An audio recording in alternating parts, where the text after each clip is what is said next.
Hello dear student. आज का अपना टॉपिक रहेगा theories of sex determination. Sex को डिटरमाइन करने के लिए जो अलग अलग तरह की जो थ्योरीज दी गई उसका अपन अध्ययन करेंगे। सबसे पहले अपन ये देखते हैं कि जो पूर्व में अरिस्टो के द्वारा जो थ्योरीज दी गई थी उसके द्वारा ये माना गया कि द हीट ऑफ जब इंटरकोर्स होता है उस समय जो the heat of male partner during intercourse determine sex. मतलब जितनी हीटिंग ज़्यादा मेल प्रोड्यूस करेगा ड्यूरिंग इंटरकोर्स के समय तो जो चाइल्ड होगा वो मेल होगा, अन्यथा वो जो चाइल्ड होगा वो फीमेल होगा। मतलब the coldness of female is higher than the heat of male during intercourse, the result of child is femaleness, otherwise the child will be a male. तो ये जो अवधारणा थी ये अरिस्टो की थी। जब तक सेक्स क्रोमोसोम की खोज नहीं हुई तब तक इसी अवधारणा को माना गया जो अरिस्टो के द्वारा 335 बीसी में दी थी, जो कि 19वीं शताब्दी तक इसी अवधारणा को माना गया।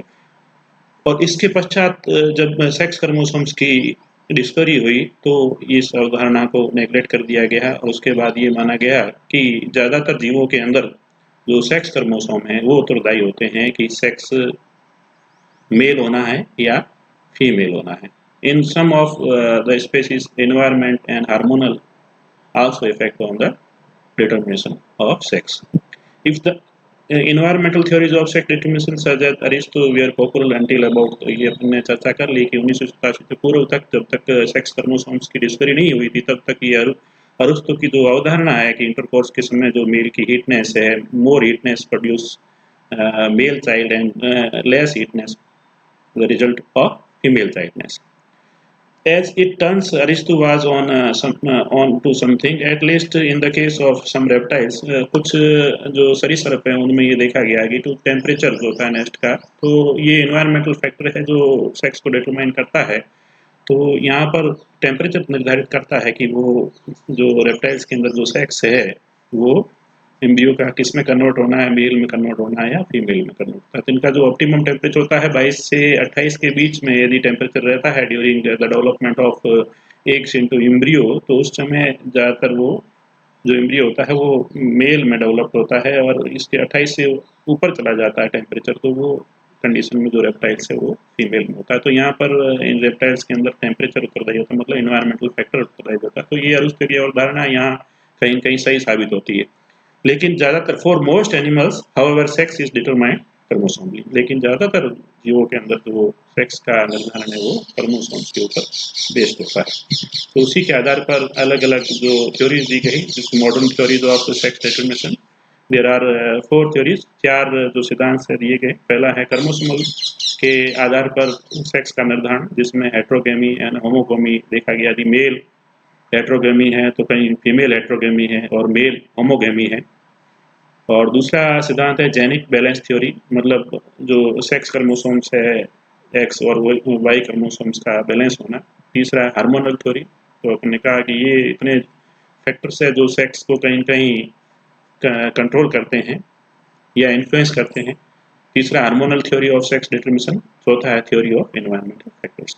तो ये 4 जो सिद्धांत हैं वो सेक्स को डिटरमाइन करते हैं, लेकिन मोस्टली ज़्यादातर जीवों में जो सेक्स का डिटरमिनेशन है वो क्रोमोसोम्स के ऊपर बेस्ड है, वो भी सेक्स क्रोमोसोम्स।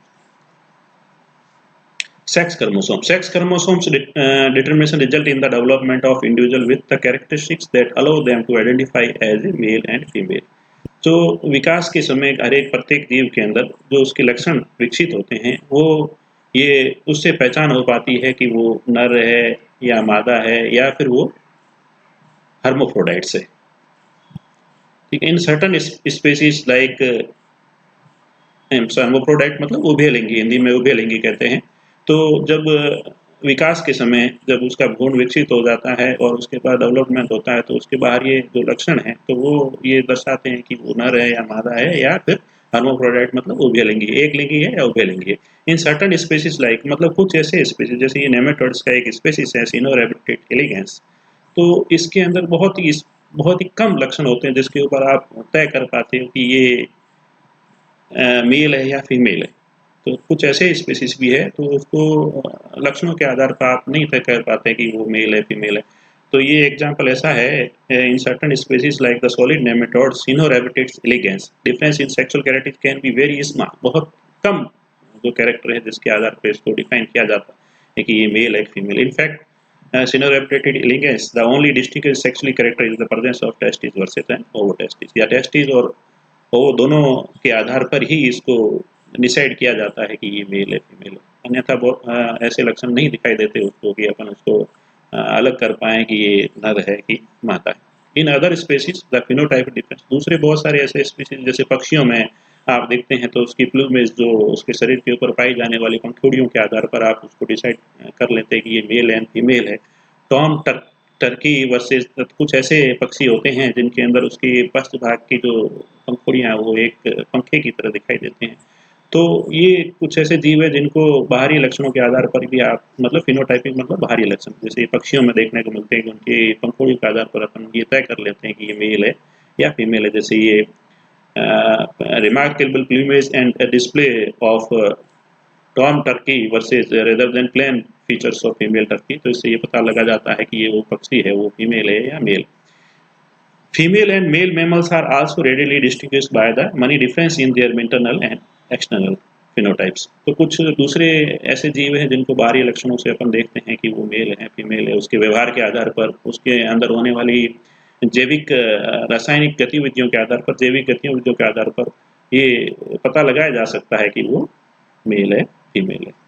तो कुछ ऐसे जीव हैं जिनको बाहरी लक्षणों के आधार पर देख के पता लगा देते हैं कि वो मेल है कि फीमेल है। कुछ ऐसे जीव है जैसे आपने यहाँ नेमेटोड्स देखा तो इसको आप इसको पहचान करना मुश्किल होता है। सिर्फ एक ही कैरेक्टर है जिसको टेस्टिस और ओवोटेस्टिस की उपस्थिति के आधार पर आप पता लगा सकते हो कि वो मेल है या फीमेल है।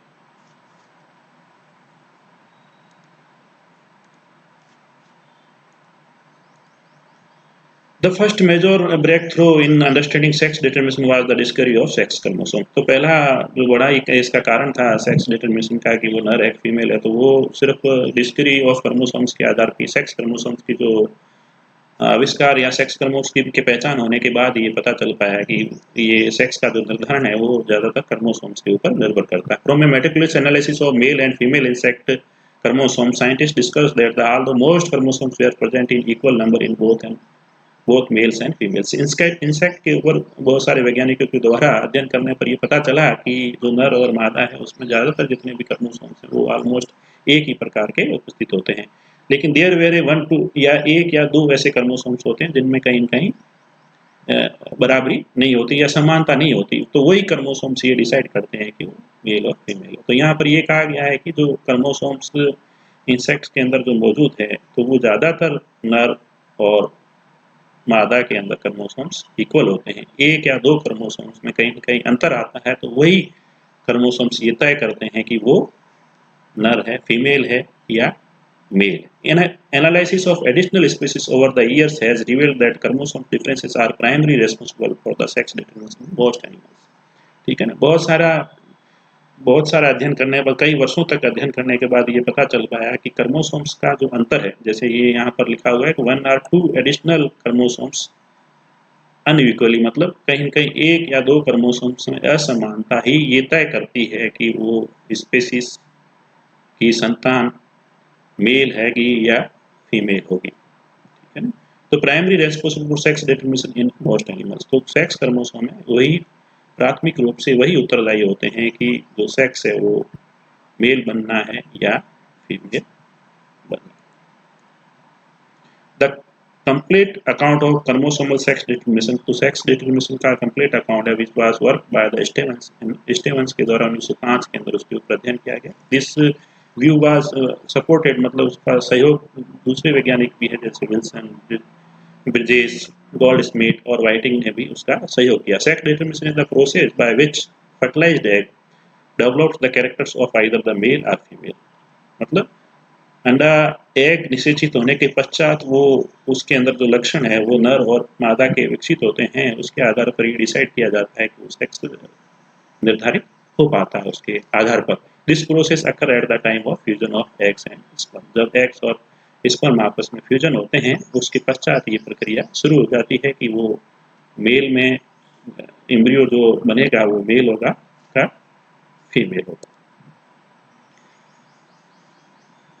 Chromosomal mechanism of sex determination insect, तो ये जो क्रोमोसोम्स का जो मैकेनिज्म है सेक्स डिटरमिनेशन की ज़्यादातर इंसेक्ट के अंदर अध्ययन की, क्योंकि वो इंसेक्ट एक ऐसा वर्ग है जीवों के अंदर जो विश्व भर में या इस अर्थ के ऊपर सबसे बड़ा वर्ग है।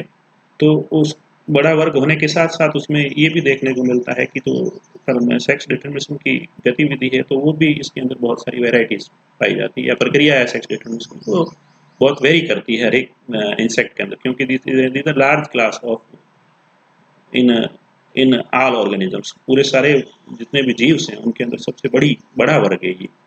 So insects are the most diverse class of organism on the planet. So it is not too surprising that they show considerable diversity in their mechanism of sex reproduction. ये बड़ा वर्ग होने के बाद अपन ये नहीं कह सकते कि ये बहुत कम विविधता दर्शाएगा सेक्स डिटरमिनेशन, क्योंकि ज़्यादा बड़ा क्लास या ज़्यादा बड़ा वर्ग होने के और अलग अलग बहुत सारे स्पीसीज होने की वजह से इनके अंदर सेक्स डिटरमिनेशन में भी बहुत सारी विविधता देखी जाती है। However, like most other animals, the majority of insects have dimorphic sex chromosomes that can be distinct cytologically. तो ज़्यादातर जो इंसेक्ट है उनके अंदर विविधता पाई जाती है, मतलब मेल और फीमेल अलग अलग। Animals with two sex chromosomes are, यहाँ पर शब्द आएंगे हेट्रोगैमेटिक, होमोगैमेटिक और हैप्लोडिप्लॉइडिक। तो हेट्रोगैमेटिक सेक्स, तो ये वर्ड है, हेट्रोगैमेटिक सेक्स उसको कहेंगे कि जो मेल या फीमेल है तो वो ओवम जो प्रोड्यूस कर रहे हैं, ठीक है, ओवम मतलब युग्मक जो या स्पर्म जिसको कहते हैं, तो वो युग्मक carry same type of sex chromosomes, then it known as the homogametic. Otherwise it carry different types of chromosomes, it means they are heterogametic. जैसे ह्यूमंस के अंदर अपन देखें तो यदि मेल है तो carry X and Y chromosomes, तो एक स्पर्म के अंदर एक्स जाएगा दूसरे के अंदर वाई जाएगा, तो वो इस टाइप के गैमेट्स क्या कहलाएंगे, हेटेरोगैमेटिक आएंगे। Very in female of human they are homogametic because they carry same type of chromosomes या same types of ovum होंगे। तो यहाँ पर यही लिखा हुआ, animals with the two different sex chromosomes of heterogametic sex and they are thus able to produce two types of gametes। तो यहाँ मतलब हेटेरोगैमेटिक वो जीव है जो, या वो जीव है या अपन ह्यूमंस में देखें तो वो मेल या फीमेल्स हैं जो दो अलग अलग प्रकार के युग्मक प्रोड्यूस करती है, तो वो या तो वो क्या कहलाएगी, हेटेरोगैमेटिक कहलाएगा। Conversely the member of homogametic sex can only produce one type, मतलब वो एक ही प्रकार का गैमेट्स प्रोड्यूस करेंगे जिसके अंदर दोनों के अंदर, यदि जैसे फीमेल्स को अपन देखें तो वो ओवम प्रोड्यूस करती है तो वो दोनों के अंदर एक्स एक्स क्रोमोसोम होगा, तो वो क्या कहलाएगा, homogametic. In human as well as many others animals, तो ये इस प्रकार का होमोगैमेटिक फीमेल और हेटेरोगैमेटिक मेल जो क्या कहते हैं ह्यूमंस के अंदर और दूसरे जीवों के अंदर भी बहुत सारे दूसरे जीवों के अंदर भी इस प्रकार की स्थिति देखने को मिलती है। Males generally have one X chromosome and one Y chromosome, ये भी अपन ने डिस्कस कर लिया कि ह्यूमंस के अंदर कुछ और सारे दूसरे भी जीव हैं जिनके अंदर जो मेल होगा उसके अंदर एक्स एंड वाई क्रोमोसोम पाया जाएगा, और जो फीमेल होगी उसके अंदर दोनों एक्स क्रोमोसोम पाए जाएंगे। This system is revealed in butterfly and moths. तो ये इसका उल्टा जो इंसेक्टा की जो लेपिडोप्टेरा क्लास है, लेपिडोप्टेरा इंसेक्टा क्लास के अंदर जो ऑर्डर है लेपिडोप्टेरा, उसके जो एग्जांपल्स है बटरफ्लाइज एंड मोथ्स, जिसके अंदर उल्टा, जैसे ह्यूमंस के अंदर एक्स एक्स फीमेल है और एक्स वाई मेल है, तो जो लेपिडोप्टेरा ऑर्डर है उसके अंदर बटरफ्लाइज और मोथ्स हैं, इनके अंदर ये रिवर्स्ड है। यहाँ पर रिवर्स्ड मतलब होमोगैमेटिक मेल होंगे और हेटेरोगैमेटिक फीमेल्स होंगे। तो यहाँ पर females are heterogametic sex while the males are homogametic. तो यहाँ आपको ये जो टाइप्स है होमोगैमेटिक हेटेरोगैमेटिक इस टेबल्स में आप देख रहे हैं, जैसे ये हेटेरोगैमेटिक, तो इसकी सब टाइप है X and X X and X O heterogametic, ठीक है। तो यहाँ फीमेल के अंदर क्या है 2x है, तो यहाँ फीमेल क्या होमोगैमेटिक और मेल क्या हेटेरोगैमेटिक। तो इसके उदाहरण क्या है, प्लांट्स लाइक वेलिसनेरिया, एस्पेरेलिस, बग्स, ग्रासहोपर्स, तो इनके अंदर ये कंडीशन मिलेगी। और X X and X Y, females के अंदर 2x होंगे और मेल्स के अंदर XY होंगे। तो ये अपन ह्यूमंस में देख रहे हैं, man and other mammals, Drosophila and certain angiosperm. दूसरा हेटेरोगैमेटिक फीमेल्स, ठीक है। तो यहाँ मेल, ये जितने भी एग्जाम्पल है ये आपको देख रहे हो, ये सारे एग्जाम्पल किसके हैं, हेटेरोगैमेटिक मेल्स के, और ये सारे एग्जाम्पल्स किसके हैं, हेटेरोगैमेटिक फीमेल्स के। तो यहाँ पर जो जेड ओ है ये क्या है, फीमेल, और ये जेड जेड है, ये किसको डिनोट करेगा, ये मेल को करेगा। तो यहाँ पर females carry 1 Z and males carry 2 Z. तो ये आपको लेपिडोप्टेरा क्लास के जितने भी ये जीव, लेपिडोप्टेरा ऑर्डर के जितने भी ये जीव है जैसे मॉथ्स एंड बटरफ्लाई, जिसके अंदर ये देखने को फीमेल है, female carry 1 sex chromo whereas males carry 2 sex chromosomes. और दूसरा है Z W and Z Z, यहाँ पर फीमेल जेड डब्ल्यू होगा और मेल 2 जेड्स होगा। तो ये आपको ये Gypsy moth species, reptiles, birds and mammals में ये चीज़ें देखने को मिलती है। तो ये टेबल शो करती है ऐसे कौन कौन से जीव है जो हेट्रोगैमेटिक मेल्स है और हेट्रोगैमेटिक फीमेल्स है। The sex chromosome in Lepidoptera order के अंदर are designated as a W and Z. The W chromosomes is usually associated with the development of female. तो यहाँ पर जो ये है, ये W क्रोमोसोम्स है, ये किसके साथ जुड़ा हुआ है, फीमेल के कैरेक्टरों के साथ जुड़ा हुआ है, उसके विकास के साथ जुड़ा हुआ है, उसके कैरेक्टर लक्षणों के विकास के साथ जुड़ा हुआ है। When the W chromosomes is absent, यदि कि जो W सेक्स क्रोमोसोम्स है वो यदि अनुपस्थित होगा तो इसका मतलब वो क्या है, मेल है। जैसे ये सेक्स क्रोमोसोम्स है, तो ये यहाँ पर क्या है, इसके अंदर लेपिडोप्टेरा क्लास जो है कि ह्यूमंस के अंदर जो सेक्स क्रोमोसोम्स की उपस्थिति है उसका इनके अंदर उल्टा है। तो आप यहाँ पर क्या है, जैसे ह्यूमन के अंदर जो मेल है वो हेट्रोगैमेटिक है, तो यहाँ पर फीमेल हेट्रोगैमेटिक आपको देखने मिलेगी और मेल जो होगा वो होमोगैमेटिक देखने को मिलेगा, यानी कि Z Z develops into a males and Z O develops into a females. तो ये बिल्कुल उल्टा है किसके अंदर, ह्यूमंस के अंदर। ह्यूमंस के बिल्कुल एकदम उल्टा का इसके अंदर पाया जाता है। लेपिडोप्टेरा ऑर्डर, इंसेक्ट है लेपिडोप्टेरा ऑर्डर, जिनके अंदर आने वाले जीव उनके अंदर ये स्थिति आपको देखने मिलेगी। Having a W chromosomes to develop as a female isn't even a necessity for the some species. जरूरी नहीं है डब्ल्यू क्रोमोसोम्स की उपस्थिति होना। मोथ और ये आपने देखा है इसके अंदर एग्जांपल्स, मोथ एंड बटरफ्लाइज, ठीक है, इनके अंदर ये स्थिति देखने को मिलेगी। ये मोथ नाउन एज एक अपवाद है, मोथ जिसका नाम है Talaeporia tubulosa was the ambient temperature to control sex. तो ये एक अपवाद स्वरूप है जिनके अंदर आपको ये स्थिति नहीं देखने को मिलेगी। इसके उलट इसका जो तापमान है वो ये निर्धारित करता है कि सेक्स क्या होना है। तो अब्जेंस ऑफ यहाँ पर तो यही चीज़ कहा गया है कि हैविंग ए डब्ल्यू क्रोमोसोम्स, ये sex chromosomes developed as a female is not even a necessary for the same species. तो इन्हीं की प्रजाति की दूसरी स्पीसीज में ये क्रोमोसोम्स का होना या न होना ये तय नहीं करेगा कि वो फीमेल है मेल है। तो उसी का ये एग्जाम्पल है Talaeporia tubulosa was uses the ambient temperature to control. तो ये अपने ये तापमान के ऊपर बेस होता है, जिससे absence of sex female sex chromosomes when the temperature are warm, मतलब टेम्परेचर जब ज़्यादा होगा और जेड क्रोमोसोम्स की जो उपस्थिति है वो अंदर की तरफ होगी तो फीमेल सेक्स प्रोड्यूस होंगे। तो क्या होगा, टेम्परेचर बहुत ज़्यादा होगा तो ये इसका मोथ जो ये एग्जाम्पल्स है मोथ का, तो ये एक्स किसके रूप में विकसित होंगे, फीमेल के रूप में विकसित होंगे। और जब टेम्परेचर कम होगा, कोल्डर कंडीशन होगी और जो है ये क्रोमोसोम्स है ये आउटर पोल पे चले जाएंगे, तो इसका जो प्रोडक्शन है इसमें ये एग्स का, ये एग्स किस में विकसित होगा, ये बेल के रूप में विकसित होगा। तो ये अपवाद स्वरूप इसी लेपिडोप्टेरा और इंसेक्टा का जो ऑर्डर है इसी के अंदर ये देखने को मिलेगा कि कुछ जीव हैं जैसे ये मोथ है टेलीपोरिया, इसके अंदर ये देखने को मिलता है कि तापमान है जो ये तय करता है, कम या ज़्यादा तापमान होगा तो वो फीमेल होगी, फीमेल जो एग होगा वो फीमेल के रूप में विकसित होगा और कम होगा तो वो मेल के रूप में विकसित होगा। तो यहाँ क्या कंडीशन थी, जो लेपिडोप्टेरा ऑर्डर है उनके अंदर जो मेल है वो होमोगैमेटिक था और जो फीमेल है वो हेट्रोगैमेटिक थी। कि वेयर इज अदर इंसेक्ट, जो दूसरे इंसेक्ट थे वहाँ पर आपने क्या देखा कि जो मेल है वो हेट्रोगैमेटिक है और जो फीमेल है वो होमोगैमेटिक है।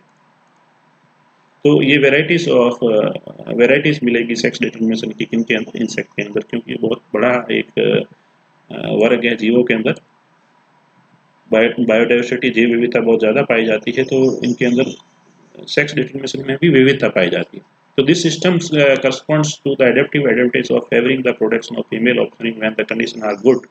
तो इस अभी जो ये मौत का एक स्पीसीज का आप उदाहरण देगा कि जैसे कंडीशन उसके फेवर में होगी, अनुकूल होगी, यानी कि वार्म होगी तो वो फीमेल डेवलप्ड होगी और यदि कोल्ड होगी तो मेल डेवलप्ड होगा, more likely to be and resources for their subsequent reproduction are more likely to be available. तो वातावरण की जो परिस्थिति है उसके अनुकूल होने पर ही वो फीमेल में डेवलप होगा, और यदि कोल्ड होगी तो मेल में डेवलप। दूसरा, some of grasshopper also used as a single chromosomes. दूसरा, कुछ ग्रास ऑपर्स में उसमें भी ये देखा गया, उसके अंदर ये कंडीशन है X X and X O condition है। Sex determination systems here males have only one sex. तो यहाँ पर देखें, जैसे अपने ह्यूमंस में अपने ये देखा कि male have two sex chromosomes, one is X and one is Y, but यहाँ पर only male has only one sex chromosome, only X. So they are considered to be as a XO, thus the males are the heterogametic sex। तो यहाँ पर mail को क्या है, heterogametic माना गया है, क्योंकि सिंगल ही एक्स है, और जो फीमेल है वो क्या है, होमोगेमेटिक है। It produce two different kinds of gametes. तो हेट्रोगेमेटिक जो मेल होगा तो डिफरेंट टाइप्स ऑफ गैमेट्स, मतलब एक जब वो स्पर्म प्रोड्यूस करेगा तो एक के अंदर एक्स आएगा और दूसरे के अंदर कोई किसी प्रकार का सेक्स क्रोमोसोम नहीं मिलेगा। तो ये युग्मक जो मेल के होंगे वो दो अलग प्रकार के होंगे, तो इसलिए इसके मेल को क्या कहा गया, हेट्रोगेमेटिक सेक्स कहा गया। तो this system of chromosome sex determination is even further reduced in a certain genera of mosquitoes in which the two sexes are chromosomally indistinct. The sex in the homogametic group is thought to be determined by the dominant male factor। तो ये और कम हो गया कुछ insects के अंदर, जैसे ये मॉस्किटोज है, जो मच्छर होते हैं, इनमें ये देखा टू सेक्सेस आर क्रोमोसोमली इंडिस्टिंक्ट। दोनों सेक्स को क्रोमोसोम्स के आधार पर अपन उसको तय नहीं कर पाते हैं, अलग नहीं देख पाते हैं, इनडिस्टिंग्विशेबल मतलब अलग नहीं कर पाएंगे उसको। The sex in the homogametic group is thought to be determined by the. तो इनके अंदर जो मॉस्किटोज के अंदर जो होमोगेमेटिक ग्रुप है इनका, तो उनको तय करने के लिए मेल जो डिटरमिनिंग फैक्टर है वो ये तय करता है कि वो होमोगेमेटिक होगा या हेटेरोगेमेटिक होगा। तो ये विविधता सेक्स डिटरमिनेशन की इंसेक्ट्स के अंदर देखने को मिली। तो आप तीन शब्द थे, हैप्लोप्लॉइडी, हेट्रोगेमी और होमोगेमी, या होमोगेमेटिक, हेट्रोगेमेटिक, या तीसरा हैप्लोप्लॉइडी। तो हेट्रोगेमेटिक, होमोगेमेटिक अपन इंसेक्ट के अंदर और ह्यूमंस के अंदर देख चुके हैं। हैप्लोप्लॉइडी मतलब कुछ ऐसे इंसेक्ट हैं, जैसे इसके अंदर किसके अंदर, हेमिप्टेरा क्लास के अंदर आने वाले जितने भी इंसेक्ट्स है, जैसे बीज है, वास्प है, एंड्स है, टर्माइट्स हैं, ये जितने भी जीव हैं उनके अंदर ये हैप्लोप्लॉइडी प्रकार का सेक्स डिटरमिनेशन या हैप्लोप्लॉइडी प्रकार का प्रोसेस देखने को मिलेगा। हैप्लोप्लॉइडी उसको कहते हैं जिनके अंदर, जैसे ये आगे एग्जांपल आपके honey bee, wasp and ends, तो उसके अंदर द फीमेल डिप्लॉइड, तो यहाँ फीमेल होगी वो डिप्लॉइड होगा, और मेल होगा हैप्लॉइड होगा। तो जो अनफर्टिलाइज्ड एग है, जो निषेचित अंडा नहीं, निषेचित अंडा है, तो उससे तो फीमेल मतलब वर्कर्स बनेंगे, और अनिश्चित एग्स है तो उससे क्या बनेगा, मेल डेवलप होगा। तो इस प्रकार की जो प्रक्रिया है, इस प्रकार का प्रोसेस है, तो वो हैप्लोडिप्लॉइडी कंडीशन के लिए उत्तरदायी है। The female is diploid while the male is haploid. The diploid female is formed by the fusion of the sperm and ovum. तो यहाँ पर जो फीमेल है या मादा का जो प्रोडक्शन है या उत्पत्ति है, वो जब क्या कहते हैं, बीज के एक्स स्पर्म से निषेचित होते हैं तभी वो फीमेल डेवलप होगी। यदि फीमेल का एग अनिषेचित रहेगा तो उससे मेल विकसित होगा। तो the diploid female is formed by the fusion of the sperm and and while the male is formed directly from the egg. तो ये यही कह रहा, जो मेल है वो डायरेक्टली फ्रॉम अनिषेचित एग से विकसित होता है, जबकि जो फीमेल है वो निषेचित एग से विकसित होती है। तो फीमेल यहाँ पर डिप्लॉइड है और जो मेल है हैप्लॉइड है, तो इसलिए इसको हैप्लोडिप्लॉइडी कंडीशन कहा गया है। और नेक्स्ट ई लेक्चर में अपन पढ़ेंगे सेक्स डिटरमिनेशन इन मैमल्स। तो आज का टॉपिक यहीं ख़त्म करते हैं। अगला अपना टॉपिक रहेगा sex determination in mammals. Thank you.